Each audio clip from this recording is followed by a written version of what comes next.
দুনিয়ায় চলাফেরার মধ্যে বিভিন্ন পরীক্ষার সম্মুখীন হয়। বান্দা তখন আল্লাহকে ভুলে যায়, বান্দা তখন আল্লাহকে স্মরণ করে না, আল্লাহর স্মরণ আর আসে না, বান্দা হতাশ হয়ে যায়।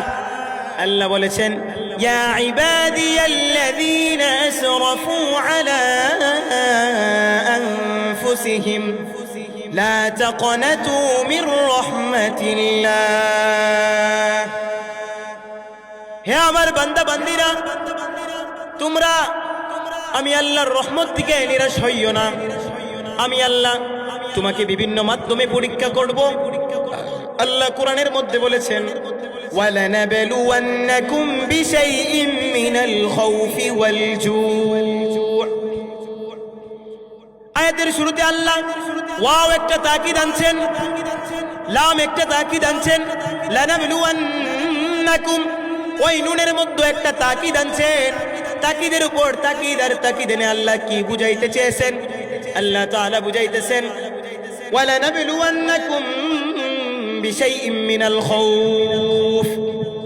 লানাবলুওয়ান্নাকুম বান্দা অবশ্যই অবশ্যই আমি তোমাদেরকে পরীক্ষা করব, বিশাইইম মিনাল খাউফ কিছু ভয়ভীতি দ্বারা, ওয়াল জু' ক্ষুধার্ত দ্বারা, ওয়া নাকসিম মিনাল আমওয়াল এবং মাল নষ্ট করার দ্বারা আমি আল্লাহ তোমাদেরকে পরীক্ষা করব, ওয়াল আনফুসি ওয়াস সামারাত এবং ফল ফসলাদি নষ্ট করার দ্বারা আমি আল্লাহ তোমাদেরকে পরীক্ষা করব।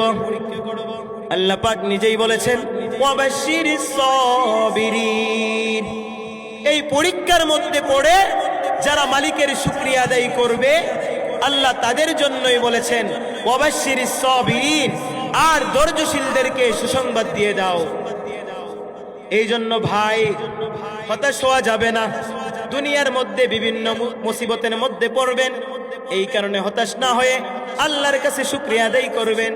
আর আল্লাহ সুসংবাদ দিয়েছেন ওই শুকরিয়া আদায়কারীদের জন্য। আল্লাহ নিজে